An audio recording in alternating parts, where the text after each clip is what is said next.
तो आज हम देखने वाले हैं परिवर्ती अनुपात का नियम, या फिर जिसको बोल सकते हैं वेरिएबल प्रोपोर्शंस प्रोडक्शन फंक्शन। तो ये एक प्रकार का क्या है कि शॉर्ट रन प्रोडक्शन फंक्शन होता है, अल्पकालीन उत्पादन फलन होता है। तो इसमें क्या है कि देख लेते हैं हम। तो उत्पादन के कुछ साधन क्या होते हैं, स्थिर होते हैं, और कुछ क्या होते हैं हम सबको पता ही है, परिवर्तनशील होते हैं। शॉर्ट रन के अंदर, अल्पकाल के अंदर क्या होता है कि कुछ साधन को ही परिवर्तनशील किया जा सकता है, और बाकी के जो साधन होते हैं वो स्थिर रहते हैं, कांस्टेंट रहते हैं। तो इसमें यही कहा गया कि कुछ साधन क्या होते हैं, स्थिर होते हैं, और कुछ परिवर्तनशील होते हैं। फलस्वरूप क्या होता है कि केवल परिवर्तनशील कारकों के द्वारा ही क्या है कि उत्पादन को क्या मतलब परिवर्तनशील साधनों का ही अधिक उपयोग करके क्या किया जा सकता है, उत्पादन को उसकी वर्तमान अक्षमता की सीमा से अधिक बढ़ाया जा सकता है। क्योंकि ये क्या है कि शॉर्ट रन है, अल्पकाल का समय होता है, और इसमें क्या है कि जो परिवर्तनशील साधन होते हैं, जैसे कि अगर हम ले लेते हैं लेबर एंड कैपिटल। अगर कैपिटल क्या है कि कांस्टेंट रहेगी, और लेबर को अगर परिवर्तनशील साधन मान लेते हैं, तो उसमें परिवर्तन करके ही उत्पादन को बढ़ाया जा सकता है। अब आगे क्या है कि अल्पकालीन उत्पादन फलन को क्या है कि जैसे मैंने बताया, परिवर्ती अनुपात का उत्पादन फलन या फिर variable proportion type production function भी कहा जाता है। और अल्पकालीन उत्पादन फलन को अगर हम मैथमेटिकल वे में अगर दिखाना चाहें, तो y is equal to L K, इस तरीके से हम उसको दिखा सकते हैं। अब y वहाँ पे क्या है कि आप हमारा आउटपुट है, वस्तुओं का अधिकतम संभव क्या है कि उत्पादन जितना हम कर सकते हैं, आउटपुट जितना हम ले सकते हैं, वो y से डिनोट किया गया है। और वो फंक्शन है एल और के का। यहाँ पे एफ रह गया, फंक्शन डाल लीजिएगा यहाँ पे, एफ एल के, फंक्शन ऑफ एल एंड के। तो फंक्शन होगा उत्पादन, जो आउटपुट होगा वो फंक्शन होगा एल एंड के का। और के इसमें क्या रहेगा हमारा, के इसके अंदर हमारा क्या रहेगा, कांस्टेंट रहेगा। पूंजी की मात्रा है, कैपिटल है, जो कि कांस्टेंट लेनी है हमें। और जो एल लिया हमने, वो लिया हमने परिवर्तनशील साधन, जिसमें चेंज हो रहा है, और जिसमें चेंज होने के कारण ही क्या होगा, आउटपुट में चेंज होगा। अब उत्पादन की तीन धारणाएं आती हैं। वो कुल उत्पाद होती है, औसत उत्पाद होती है, और सीमांत उत्पाद होती है। तो कंसेप्ट ऑफ जो प्रोडक्शन है वो थ्री कंसेप्ट है: टोटल प्रोडक्ट, एवरेज प्रोडक्ट, और मार्जिनल प्रोडक्ट। तो उत्पादन की तीन धारणाएं इस प्रकार से हम देख सकते हैं उसको। तो पहले आती है कुल उत्पाद, टोटल प्रोडक्ट। टोटल प्रोडक्ट क्या होता है हमारा, वो देख लेते हैं। टोटल प्रोडक्ट क्या होता है कि एक निश्चित समय में उत्पादित की गई वस्तु और सेवाओं की कुल मात्रा को क्या कहा जाता है, कुल उत्पाद कहा जाता है। टोटल आउटपुट या फिर टोटल प्रोडक्शन या टोटल प्रोडक्ट कहा जाता है। उदाहरण के लिए क्या कि किसान भूमि के एक निश्चित टुकड़े को 1 एकड़ पर श्रम की इकाइयों का प्रयोग करके 2 क्विंटल गेहूँ का उत्पादन करता है, और 2 क्विंटल गेहूँ को एक श्रमिक का कुल उत्पाद कहा जाएगा। कि एक जो है किसान जो है वो टुकड़े की 1 एकड़ भूमि का यूज करके उसका क्या है कि फैक्टर का यूज करता है, लैंड का 1 एकड़ का, और उसमें 2 क्विंटल गेहूँ का उत्पादन कर सकता है। तो 2 क्विंटल को क्या कहा जाएगा, श्रमिक का कुल उत्पादन कहा जाएगा। एक उदाहरण में भूमि उत्पादन का स्थिर कारक है, श्रम परिवर्तनशील कारक है। अगर हम लेते हैं इस तरीके से, तो गेहूँ के उत्पादन को बढ़ाने के लिए जैसे जैसे परिवर्तनशील कारक की अधिक इकाइयों का प्रयोग किया जाएगा, तो आरंभ में कुल उत्पाद टीपी अधिक तेज़ी से बढ़ता है, इसके पश्चात कुल उत्पाद धीमी गति से बढ़ता है, और अंत में एक बिंदु ऐसा आ जाता है जहाँ पे कुल उत्पाद बढ़ने का स्थान पर कम होने लगता है। और इसका कारण क्या होता है कि आरंभ में क्या होता है, परिवर्तनशील कारक की कम इकाई लगाए जाने से के कारण क्या है कि स्थिर कारक भूमि का पूर्ण उपयोग नहीं हो पाता। और परंतु जैसे जैसे परिवर्तनशील कारक की अधिक इकाइयों का प्रयोग करते हैं हम, तो क्या होता है कि स्थिर कारक का क्या है कि अधिक कुशलतापूर्वक क्या है उपयोग हो जाता है। क्योंकि स्थिर कारक स्थिर ही रहता है, कांस्टेंट रहता है, और परिवर्तनशील कारक को क्या है कि बढ़ाया जाता है उसके ऊपर, उसके साथ में। तो स्थिर कारक का कुशलतम पूर्वक प्रयोग होने के बाद क्या है कि जो टोटल प्रोडक्शन है वो घटने लग जाता है एक सीमा के बाद। परंतु एक सीमा के पश्चात क्या होता है, परिवर्तनशील कारक की एक अधिक इकाइयों का प्रयोग करने से उत्पादन गिरने लगता है, क्योंकि ज़्यादा भीड़ भाड़ आदि की वजह से श्रमिकों की जो कुशलता बढ़ने के स्थान पर क्या हो जाती है, कम हो जाती है। कुल उत्पादन की अवधारणा को हम तालिका से भी स्पष्ट कर सकते हैं। तो कुल उत्पादन तालिका को देखते हैं वो किस तरीके से बन सकती है। तो कुल उत्पादन तालिका के अंदर जैसे कि मैंने इसमें लिया है, भूमि की इकाइयाँ हमने स्थिर मान लिया है, तो हर बार क्या है कि 1 1 और 1 इस तरीके से कांस्टेंट रहती है।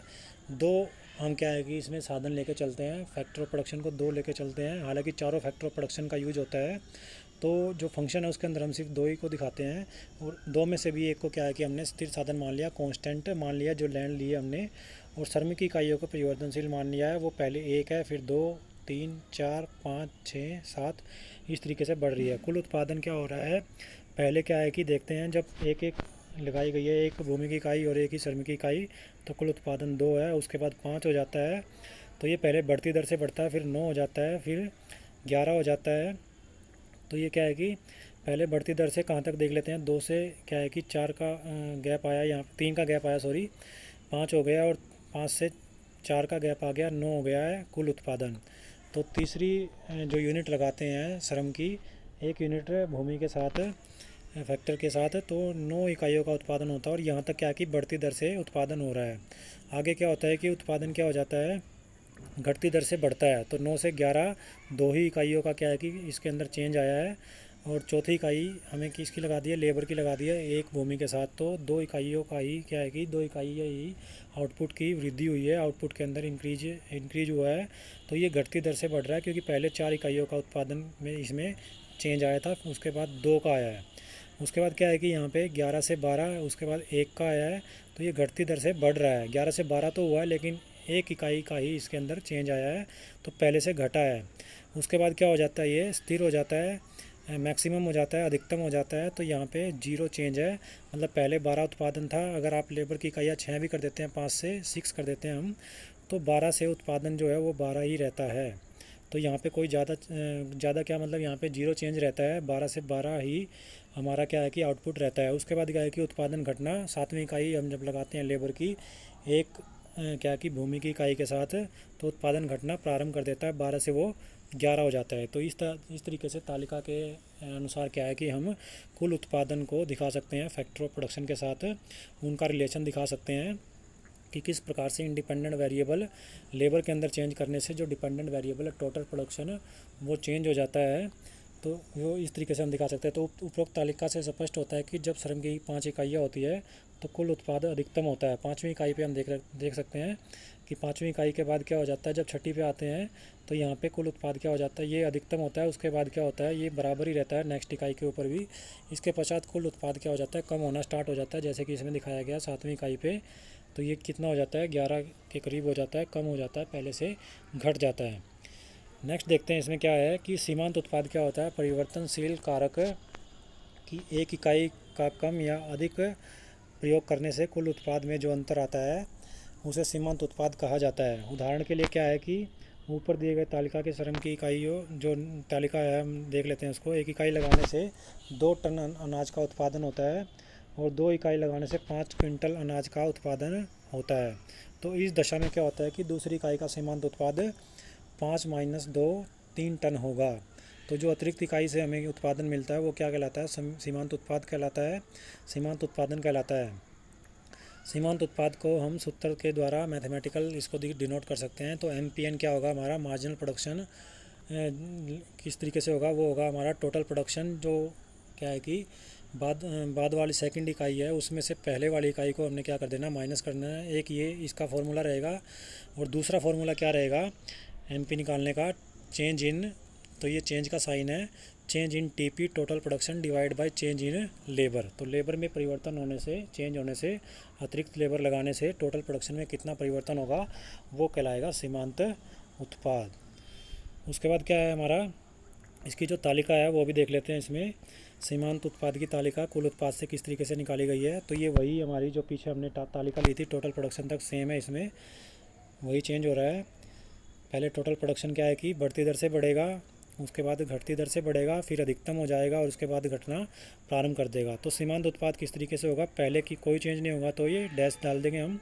उसके बाद पहली इकाई से अगर दूसरी इकाई को माइनस कर देते हैं तो 2 होगा, फिर तीसरी से दूसरी को माइनस कर देते हैं तो 3 होगा सीमांत उत्पाद, फिर चौथी से तीसरी को माइनस करते हैं तो 4 आ जाएगा, 9 में से 5 गए, टोटल TPN में से TPN -1 को माइनस करना हमने, तो 9 - 5 4 हो जाएगा। उसके बाद नेक्स्ट में 11 - 9 2 हो जाएगा, उसके बाद 12 - 11 1 हो जाएगा।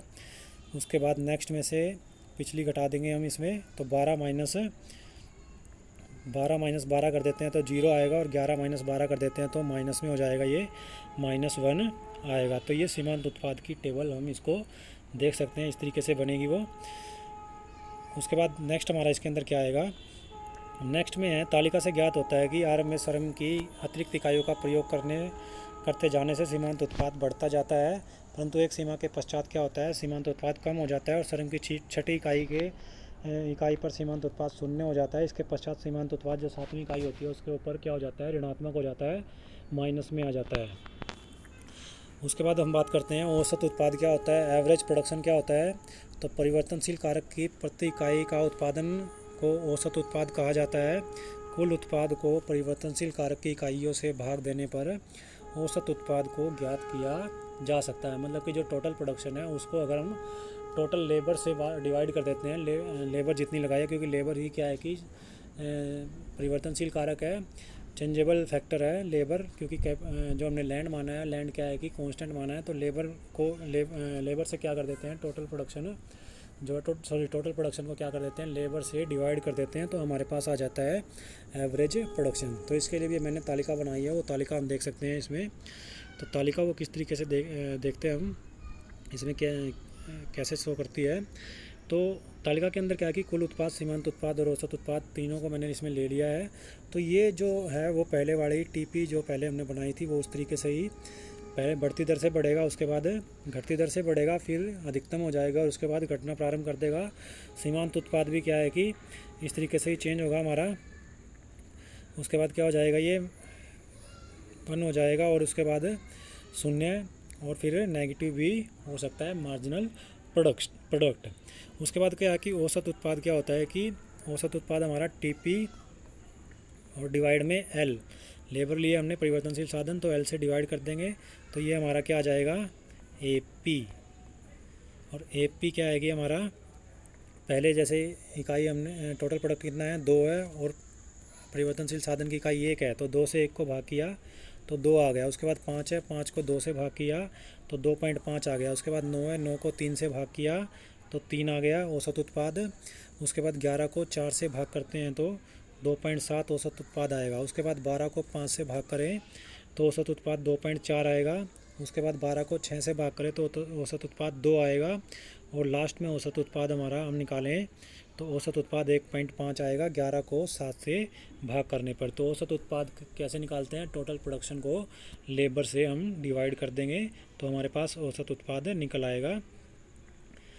उसके बाद क्या है कि नेक्स्ट हमारा, तो तालिका से ज्ञात होता है कि आरंभ में औसत उत्पाद बढ़ रहा है, तीसरी इकाई के बाद क्या होता है, ये कम होना प्रारंभ हो जाता है, परंतु औसत उत्पाद धनात्मक रहता है। ये क्योंकि ये ऋणात्मक नहीं हो सकता है, औसत उत्पाद हमेशा धनात्मक रहता है, ये भी आप ध्यान रखें। सिर्फ सीमांत उत्पाद क्या है कि वो 0 भी हो सकता है और ऋणात्मक भी हो सकता है। उसके बाद क्या है कि तीनों के बीच में क्या संबंध है, कुल उत्पाद, सीमांत उत्पाद और औसत उत्पाद में रिलेशनशिप कैसा है वो देख लेते हैं हम। तो तीनों के बीच में क्या संबंध है, इन तीनों अवधारणाओं को हम निम्नलिखित तालिका व रेखा चित्र से स्पष्ट कर सकते हैं। तो तालिका और रेखा चित्र क्या है कि इसमें एक और नोट मैंने डाल दिया है कि विद्यार्थी उपरोक्त तालिका को प्रयोग करके क्या है कि इसके आधार पर ग्राफ भी बना सकते हैं, परंतु ग्राफ में विभिन्न बिंदुओं को स्पष्टता दर्शाने के लिए निम्न तालिका को क्या है कि थोड़ा सा बड़ी संख्या आप लेके चलें, बड़ी संख्याओं से थोड़ा सा बढ़िया तरीके से ग्राफ समझ में आएगा, बना सकते हैं उसको। तो इसमें तीनों में संबंध क्या है कि वो देख लेते हैं तालिका से। तो तीनों में जो संबंध रहेगा वो हमारा इस तरीके से रहेगा, वो मैंने थोड़ा सा उसमें चेंज कर दिया है यहाँ पे। तो श्रम की इकाइयाँ यहाँ पे ले लिया मैंने, 1 2 3 इस तरीके से चेंज हो रही है, और जो लेबर जो लैंड है वो कांस्टेंट रह रही है, स्थिर है, एक ही रह रही है हर बार। तो यहाँ पे जो चावल का मैंने उत्पादन ले लिया कि चावल का उत्पादन कर रहे हैं 2 फैक्टर, मतलब ये फैक्टर ऑफ प्रोडक्शन लगा के, तो टोटल प्रोडक्शन इस तरीके से चेंज हो रहा है, पहले बढ़ती दर से बढ़ रहा है इस तरीके से। थोड़ा मैंने इसको मैं बड़ी इकाइयों को ले लिया है, तो 0 से 6, 20, 48 और 72। उसके बाद क्या है कि तो जो ये 72 है, 72 तक क्या है कि उत्पादन बढ़ती दर से बढ़ रहा है। उसके बाद क्या है कि उत्पादन 72 के बाद हम देखेंगे कि ये जो उत्पादन का चेंज है बढ़ जरूर रहा है, 72 से 80 हो गया, लेकिन ये घटती दर से बढ़ रहा है, 80 से 84 हो गया, घटती दर से बढ़ रहा है। तो यहाँ तक क्या है कि ये अगर यहाँ की बात करें हम तो 72 तक क्या है कि ये बढ़ती दर से बढ़ रहा है। उसके बाद 72 से और ये क्या है कि 84 तक ये क्या है कि घटती दर से बढ़ रहा है टोटल प्रोडक्शन। और उसके बाद क्या है कि ये 84 से नेक्स्ट जो इकाई है 6 से 7 की जब हम लगाते हैं लेबर की, 6ठी से 7वीं इकाई जब हम लगाते हैं लेबर की, तो ये अधिकतम हो जाता है 84 से 84 ही उत्पादन नेक्स्ट टाइम में हमें मिल पाता है। उसके बाद क्या है कि ये घटना प्रारंभ कर देता है 8वीं इकाई जब लगाई जाती है लेबर की एक लैंड के साथ, एक लैंड की यूनिट के साथ, तो ये क्या हो जाता है, ये 80 पे आ जाता है, घटना प्रारंभ कर देता है। तो सीमांत उत्पाद में भी ऐसे ही परिवर्तन होगा हमारा। तो सीमांत उत्पाद क्या होता है कि पहले में डैश रहेगा, कोई चेंज नहीं होता है। उसके बाद सीमांत उत्पाद क्या होता है, हमारा 6 आ जाता है, 6 आ जाता है। वो कैसे आता है, पहले सेकंड वाला जो टीपी है उसमें से पहले वाला टीपी 0 को माइनस कर देते हैं तो 6 आएगा। उसके बाद क्या है कि ये 14 हो जाता है, फिर ये 28 हो जाता है। फिर ये क्या होता है कि घटना प्रारंभ कर देता है, तो इसकी शेप चेंज हो जाती है, ये 28 से 24 पे आ जाता है। तो पहले ये बढ़ रहा है, उसके बाद घटना प्रारंभ कर देता है, फिर ये और घटता है, 8 आ जाता है, उसके बाद 4 आ जाता है, फिर ये 0 तक पहुंच जाता है। उसके बाद ये लास्ट में नेगेटिव भी हो जाता है, ऋणात्मक भी हो जाता है, मार्जिनल प्रोडक्शन। उसके बाद एवरेज प्रोडक्ट की अगर हम बात करें तो एवरेज प्रोडक्ट मैंने आपको बताया ही है कैसे निकालते हैं, टीपी डिवाइड बाई एल। तो टीपी डिवाइड बाई एल करते चलेंगे, पहले जो इकाई है उसके अंदर 0 ही रहेगा, क्योंकि 0 डिवाइड बाई जब 0 करेंगे तो 0 ही आएगा। उसके बाद नेक्स्ट में 6 डिवाइड बाई 1 करेंगे तो 6 आएगा। उसके बाद 20 डिवाइड बाई 2 करेंगे तो 20, नेक्स्ट 16, उसके बाद 18, उसके बाद फिर ये क्या है कि तो 18 तक ये बढ़ रहा है, उसके बाद 16 पे ये क्या हो जाता है, घटना शुरू कर देता है, फिर 14, फिर 12 और उसके बाद 10। तो ये एक बात ये ज़रूर ध्यान रखें आप कि ये कभी भी 0 या ऋणात्मक नहीं होता है, 0 या ऋणात्मक नहीं होता है, ये नेगेटिव नहीं होता है एवरेज प्रोडक्ट। लेकिन मार्जिनल प्रोडक्ट ऐसा हो सकता है, 0 भी हो सकता है। वो मार्जिनल प्रोडक्ट क्या है कि हमारा 0 भी हो सकता है, और क्या है कि मार्जिनल प्रोडक्ट 0 होने के साथ साथ क्या है कि हमारा माइनस में भी नेगेटिव भी हो सकता है। उसके बाद ग्राफ में अगर हम देखें तो ग्राफ के अंदर क्या है कि टोटल प्रोडक्शन, एवरेज प्रोडक्शन और मार्जिनल प्रोडक्शन के अंदर संबंध इस तरीके से हम दिखा सकते हैं। तो जब टेबल से ग्राफ हम डिनोट करेंगे, इसी जो टेबल जो हमने पीछे देखी है, इस टेबल से अगर हम ग्राफ बनाएंगे तो ग्राफ इस तरीके से बनेगा। तो यहाँ पे हम क्या लेंगे, यहाँ पे हमारा जो टोटल प्रोडक्शन है वो लिया जाएगा टीपी, और नीचे वाले में हम लेंगे एपी और एमपी। एपी और एमपी को नीचे वाले ग्राफ में लिया जाएगा। तो टीपी के की जो शेप आएगी, और नीचे हम क्या लेंगे, दोनों साइड में, दोनों ग्राफ के अंदर यहाँ पे लेबर और यहाँ भी लेबर, जिस साधन में परिवर्तन हो रहा है उसको हम एक्स एक्सिस पे लेंगे, और जो डिपेंडेंट वेरिएबल है वो हम वाई एक्सिस पे ले रहे हैं। तो पहले ग्राफ में हमने टीपी को लिया इसमें, और दूसरे ग्राफ में एपी और एमपी को लिया इस पे वाई एक्सिस पे, और एक्स एक्सिस पे क्या ले रहे हैं हम, फैक्टर ऑफ प्रोडक्शन जो चेंज हो रहा है, लेबर। तो यहाँ पे जो हमारा ग्राफ आएगा वो टीपी जो ग्राफ आएगा वो इस तरीके से शेप में आएगा।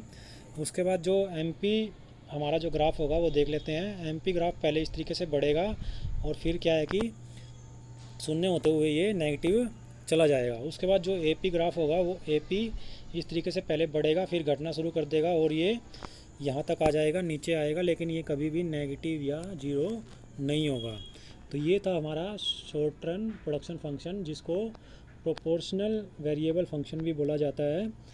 मोस्ट इम्पोर्टेंट टॉपिक रहता है ये जो हमारी इकोनॉमिक्स है 11th माइक्रो इकोनॉमिक्स के लिए, 11th CBSE इकोनॉमिक्स के लिए मोस्ट इंपॉर्टेंट। और अदर बोर्ड्स के अंदर क्या है कि जो 12th में माइक्रो इकोनॉमिक्स पढ़ाई जाती है तो उनके अंदर क्या है कि प्रोडक्शन के अंदर सबसे most important topic short run production function या वेरिएबल प्रोपोर्शन फंक्शन को माना जाता है। तो इसको आप अच्छे से ज़रूर तैयार करें, और इससे आगे के जो वीडियो होंगे, इससे आगे के जो पार्ट्स होंगे उनके लिए क्या है कि चैनल को सब्सक्राइब ज़रूर कीजिए। इस वीडियो को ज़्यादा से ज़्यादा शेयर कीजिए, लाइक कीजिए और कमेंट कीजिए।